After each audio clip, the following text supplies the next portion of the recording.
이어서 직류 전동기로 갑니다. 그러기 전에 먼저 직류 발전기부터 한번 살펴보는데요. 발전기는 이렇게 계자 사이에 도체를 두고 이렇게 정류자죠. 정류자를 둬서 우리가 부하에 전력을 공급하는 겁니다. 이렇게 그 대신 가만히 두면 안 되고 여기에 뭐 풍차라든가 수차라든가 풍력, 수력, 뭐 화력에 의한 터빈을 돌려서라도 이런 원동기가 돌아가야 거기에서 기전력이 발생하고 부하에 전력을 공급한다 이렇게 얘기했었죠. 이게 직류 발전기였습니다. 그렇다면 직류 전동기는 그럼 어떻게 되냐면 뭐가 달라졌죠. 이 부분에 부하 대신에 거꾸로 이렇게 전력을 공급해 주게 되면 얘가 이 계자 속에서 전류가 흐르게 되면 어떻게 됩니까? 힘을 받게 되죠. 플레밍의 왼손입니까? 오른손입니까? 요거 외우자고 그랬죠? 요거 우발좌전. 우발좌전. 플레밍의 왼손 법칙에 의해서 전동기는 힘을 받게 된다. 그러니까 구조 자체를 보면 발전기의 구조와 동일하다는 걸 알 수가 있어요. 이렇게 전력을 공급해 주게 되면 전류가 흐르게 되고 계자 안에서 얘가 힘을 받으니까 돌아가면서 이렇게 뭐 선풍기 같은 경우 이런 프로펠러를 돌리는 것, 이런 것이 바로 직류 전동기의 근본적인 기본적인 원리가 되겠습니다. 그런데 이제 우리가 이렇게 역시 직류 전원을 공급해 주게 되면 이렇게 프로펠러를 돌리게 된다, 그런 얘기죠. 그렇습니다. 발전기와 전동기는 구조가 같아요. 자, 발전기 회로 다시 한번 보겠습니다. 여기 지금 분권 발전기네요. 분권 발전기에서 전기자에다가 이렇게 얘를 회전시키기 위해서 원동기를 달아두는 거죠. 그래서 바람이 불면 얘가 돌아가고 그리고 거기에서부터 발전이 이루어지게 되는 거죠. 그러면 전력을 공급해서 부하에 일을 시키게 되는 거죠. 그래서 여기에서 우리가 알아봤던 대로 발전이 이루어지는 이 전기자에서 기전력 E가 만들어지고요. 그 저항, 전기자 저항, 계자 저항, 그리고 단자 전압 이런 관계가 있었죠. 그리고 전기적인 전류가 나오게 됐죠. 전기자 전류. 그래서 계자 전류 쪽으로도 가고 부하 쪽으로도 전류가 흘러나가는 것이 발전기였습니다. 그래서 여기가 우리가 살펴봤던 것이 얘가 더 큰 전압이 만들어졌죠. 기전력이 만들어져서 IA, RA의 곱, 그 부분에 전압 강화가 일어나고 그 나머지가 여기 단자 전압이 걸린다고 그랬죠. 그래서 기전력 E는 단자 전압 더하기 IA, RA 여기에서의 전압 강화를 더한 것, 이것이 발전기였고요. 또 전류가 여기에서 흘러나오게 됐죠. 그래서 IF로 I로 이렇게 갈라져 가기 때문에 IA는 I 플러스 IF 이렇게 얘기할 수 있었습니다. 이거 이해하셔야 됩니다. 이해를 하셔야 되고요. 그리고 그때 만들어지는 유기기전력, 유명한 공식이라고 그랬죠. 60A분의 P자판, 60A분의 P자판, 극수, Z는 총 도체수, 파이는 자속, N은 분당 회전수, 그리고 병렬 회로수. 여기 60분의 N, 즉 초당 회전수를 우리가 구해야 되기 때문에 그거였죠. 60. 자, 이렇게 됩니다. 그런데 이 부분 60A분의 PZ라고 하는 이 부분은 이미 발전기에서 결정이 돼 있습니다. 극수, 뭐 도체수, 병렬 회로수. 우리가 바꾸는 게 아니죠. 결정이 돼 있으니까 이 값에 해당되는 것은 그냥 상수 취급해서 K로 표현하고 자속과 회전수는 변하잖아요. 그래서 phi n 이렇게도 우리가 표현하게 됩니다. 60A분의 PZ phi n, 60A분의 P자판 이렇게 기억하시고 그걸 K phi n 이렇게도 나타내는구나. 이게 일종의 계수가 된다는 얘기죠.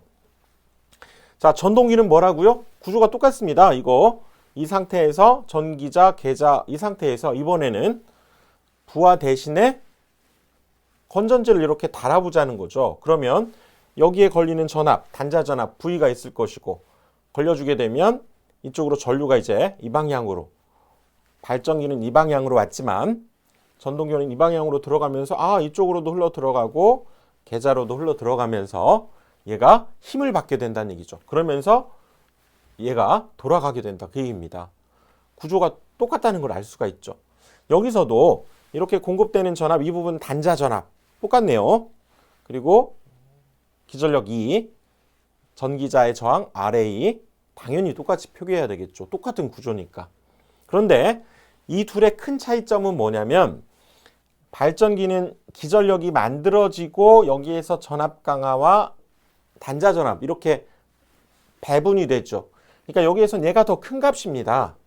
하지만 전동기는 V라고 하는 전압을 걸어주게 되면 얘가 이렇게 들어가서 여기서도 그러면 IA, RA에 의해서 전압 강화가 만들어지고 그 다음에 여기에서의 기전력이 또 전압이니까 그렇게 해서 얘에 의해서 이 둘로 나뉘게 된다 그 얘기죠. 그러니까 여기에서는 누가 더 크다고 할 수 있습니까?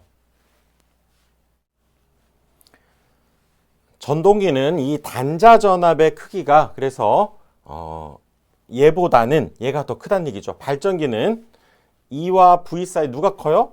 얘가 더 큽니다.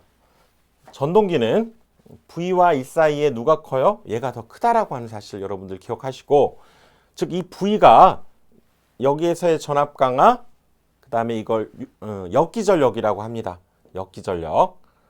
여기에서는 유기기전력, 얘는 역기전력. 이 전압이 가해지게 되면 여기서 전압 강화와 이거와 반대되는 전압이 여기에 걸리게 되니까 그래서 역기전력이다 이렇게 이름을 붙이게 됩니다. 그래서 여기 전류가 흘러 들어가게 되면 IA, 그 다음 IF로 이렇게 나뉘어서 전류가 공급이 된다 이렇게 얘기할 수 있죠. 그래서 이때 V는 얘가 더 큰 값입니다. 2보다. 그래서 2에다가 여기 IA, RA에 해당되는 값이 더해져서 식이 만들어지게 되죠.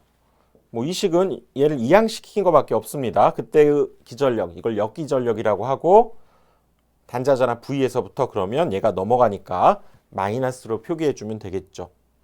또한 여기에 들어가는 전류가 이렇게 나뉘어서 들어가게 됐죠. 이때도 마찬가지입니다. 발전기는 IA가 이렇게 나뉘니까 얘가 더 큰 전류를 갖지만 전동기는 얘가 들어가면서 나뉘니까 얘가 더 큰 전류를 갖게 됐죠. 당연하죠. 그래서 이때 전기자의 전류는 여기에서 얘를 뺀 값이다 이렇게 얘기할 수 있죠. 그리고 이때 역기전력도 똑같네요. 60A분의 P자판 뭐 똑같으니까 이렇게 여러분들 기억을 해두시고요. 자, 이 직류전동기에서 지금 우리 전압과 전류를 공급해 주는 거죠. 그러면 얘가 기계적인 에너지로 바뀌어서 이쪽에서 물리적으로 회전하는 현상이 만들어집니다. 그렇죠? 전기적인 에너지를 공급하면 회전이 만들어집니다. 그래서 전기적인 입력이 주어지면 기계적인 출력이 주어진다. 당연하겠죠. 그리고 그때 얘가 회전하는 거니까 회전하는 각속도를 오메가 이렇게 표현하면 자, 전기적인 입력, 전력이죠. 우리 전력은 뭡니까? 전압과 전류의 곱이죠. 그리고 기계적인 출력은 회전에 의해서 만들어지는 일을 하게 되는 힘을 의미하기 때문에 이때의 이 각속도 오메가에다가 타우, 그래서 이때의 타우의 의미는 얘는 회전력, 영어로는 토크 이렇게 얘기하죠. 우리말로는 회전력 이렇게 얘기합니다. 그래서 전기적인 에너지가 기계적인 에너지와 같겠죠. 공급되는 에너지 입장에서 보면. 그래서 각속도와 토크에 의해서 이렇게 변환된다 얘기할 수 있는데 결론적으로 이때 토크 시험이 굉장히 잘 나오고요. 여러분들 이걸 사실상 외우셔야 됩니다. 뭐 지금이야 외우지 않더라도 차후에 기억을 하셨다가 자, 일단 토크는 회전력을 의미하는 겁니다. 그래서 단위는 뉴턴미터, 단위를 묻는 문제도 가끔 나와요. 그래서 킬로그램미터 또는 뉴턴미터 이렇게 쓰게 되는데 이때 N은 속도가 되는 거죠. 속도. P는 이때 공급되는 전력을 의미합니다. 전력. 그거에 의해서 토크가 어떻게 바뀌느냐? 뉴턴미터일 때는 9.5. 그 다음에 여기가 킬로그램미터 단위일 때는 0.975 이렇게 됩니다. 원래 이거 뉴턴미터일 때 값에다가 1kg은 9.8 뉴턴이 되잖아요. 그러니까 그것이 이렇게 되기 때문에 1kg 9.8 뉴턴이기 때문에 9.8분의 1을 곱해서 이렇게 만들어진 거고 결론 이거 외우셔야 됩니다. 이때 토크는 9.5 n분의 p 또는 0.975 n분의 p 얘는 뉴턴미터, 킬로그램미터일 때는 0.975 이렇게 여러분들 기억을 해 두셔야 되죠. 그래서 이걸 유도하는 과정은 조금은 복잡합니다. 이렇게 유도할 수 있는데 여기에서는 과감히 생략하기로 하고요. 그래서 결론적으로 여러분들이 이 생략된 증명 과정은 저의 다른 강의에도 자세히 되어 있지만 어렵습니다. 조금 여기에선 생략하고요. 이렇게 뉴턴미터일 때는 9.5 n분의 p, 킬로그램미터 단위로 할 때에는 0.975 n분의 p. 이거는 속도를 의미하게 되고 p는 여기 주어진 전력을 의미하게 됩니다. 기억을 하시고요. 그 다음에 직류 전동기의 속도 특성. 그래서 역시 분권 전동기의 속도는 이건 상수입니다. 상수고요. 자속이죠. 그 다음에 단자 전압, IARA 이렇게 우리가 표현할 수 있습니다. 여기 뭐 이 부분은 역기전력인 E로도 표현할 수 있죠. 우리가 앞에서 기전력 E가 바로 얘와 같았으니까 이렇게 해서 여기 분권 전동기는 이제 정속도 특성이라고 하는 특징, 그 다음에 직권 전동기는 그때 속도는 역시 상수 K에다가 얘는 전류분의 단자 전압 이런 관계가 있는데 얘는 속도 조절이 자유로운 특징이라는 직권 전동기죠. 그래서 분권은 비교적 정속도고 직권은 속도 조절이 가능하다 이렇게 되는데 역시 이때의 이 속도에 관한 부분을 자세하게 또 저의 다른 강의에서는 뭐 찾아보시면 있습니다. 강의 목록 보시면 전기기기 잘 해두었지만 여기에서는 이 부분을 과감히 이렇게 생략을 하겠다는 거죠. 이 복잡한 과정은 생략하고 결국 이 분권 전동기에서의 여기 속도를 나타내는 식 K에 5분의 V-IARA 여기 역기전력인 E와도 이 분자가 같다고 그랬죠. 이 식을 이렇게 이끌어도 낼 수 있고요. 그래서 이 분권 전동기를 한번 보면 자 부하가 증가하게 되면 일반적으로 어떻게 됩니까? 여기 부하가 증가한다는 얘기 이쪽이죠. 전동기는 부하가 우리 돌리는 거니까 이쪽에서 뭐 무거운 걸 돌리거나 할 때 전류가 당연히 증가하게 됩니다. 부하를 감당하기 위해서. 그렇다면 얘가 증가했다는 것은 이쪽으로 흘러 들어가는 전류 당연히 증가하겠죠. 전기자 전류 증가하게 되고 그러면서 여기 보시면 얘가 증가했다는 것은 이 값이 증가하고 여기 마이너스니까 결국 이 분자의 값이 작아지고 전체의 속도도 작아진다 이렇게 얘기할 수 있죠. 하지만 이때 이 값은 상대적으로 여기 IARA에 해당되는 이 부분은 이 전압 강화를 의미하죠. 그래서 이 전압에 비해서 이건 상당히 작은 값입니다. 이 전압 강화는 상당히 작은 값이기 때문에 결국 원칙 자체는 얘가 전체적으로 증가하게 되지만 감소하죠. 얘가 어떤 값이 되면 늘어나게 되면 이게 증가하고 이 전체는 감소하는데 그 값은 상대적으로 미비하다는 거죠. 그래서 정속도 특성을 갖는다 이렇게 얘기합니다. 그러니까 이 정속도 특성은 이 식을 원래는 이해를 해야 이 관계에 의해서 부하가 증가하니까 전류는 당연히 많이 흐르게 되고 전기자 전류 그럼 당연히 늘 텐데 그럼 이 값이 늘겠죠. 그럼 전체적으로는 얘가 낮아지는데 이 V에 의해서 이 V 값에 비해서 이 IARA 전압 강하죠. 이것은 상대적으로 적은 값이기 때문에 이 속도 변동은 미비하다. 즉 정속도 특성을 갖는다. 이렇게 얘기한다는 얘기죠. 그래서 그때의 전류와 이 회전수, 속도 사이의 관계는 전류가 늘어남에 따라서 이 분권은 비교적 속도가 일정하게 유지되는 정속도 특성이 있다. 이렇게 여러분 기억하시고 뒤에 나오지만 직권은 이렇게 속도가 막 변합니다. 그래서 그래프 이렇게 직, 가, 분, 차 이렇게 여러분들 좀 기억을 해두시면 좋습니다. 아래부터 직, 가, 분, 차 이렇게 기억을 하셔서 그것만으로도 얘는 분권은 정속도구나. 얘는 속도가 변하는구나. 이것을 생각할 수 있어야 됩니다. 그 다음에 전격전압, 무여자 특성. 그래서 자 이것은 이걸 여러분들 이해를 하셔야 돼요. 만약에 지금 이 분권전동기에서 이 계좌권선이 단선이 됐을 경우에 단선이라고 하는 것은 단락과는 다르죠. 단선은 여기가 잘려버린 겁니다. 잘려버렸어요. 잘려버리게 되면 잘 보시면 여기에 자속이 발생할까요? 자속이 안 만들어지겠죠?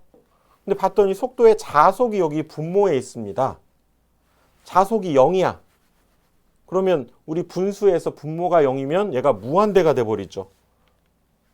그렇죠? 자속이 0이면 속도는 무한대가 돼버립니다. 그러니까 어마어마하게 빠른 속도로 흘러버린다는 얘기죠. 즉 여기가 단선이 됐을 경우에 계좌 회로가 단선이 됐을 경우에는 이렇게 위험한 속도, 엄청나게 빠른 속도로 이루어지니까 단선되지 않도록 주의해야 된다. 이것도 중요한 특성이 되겠다. 그 얘기죠. 자, 이렇게 해서 이번 강의는 이 속도 특성 알아봤는데 이 공식 지금 현재 분권 전동기에서 뒤에는 이제 직권 전동기 다시 한번 다루니까요. K의 5분의 V-IA RA 이거를 뭐 지금 당장은 외우지 않더라도 이거를 가지고 이렇게 해석을 해서 분권은 정속도 특성이다. 그리고 여기 계좌 회로가 단선이 되면 얘가 0이 되니까 속도가 무한대가 되면서 위험하구나. 이걸 포인트로 여러분들 기억을 해 두십시오. 다음 강의에서 또 이어가겠습니다.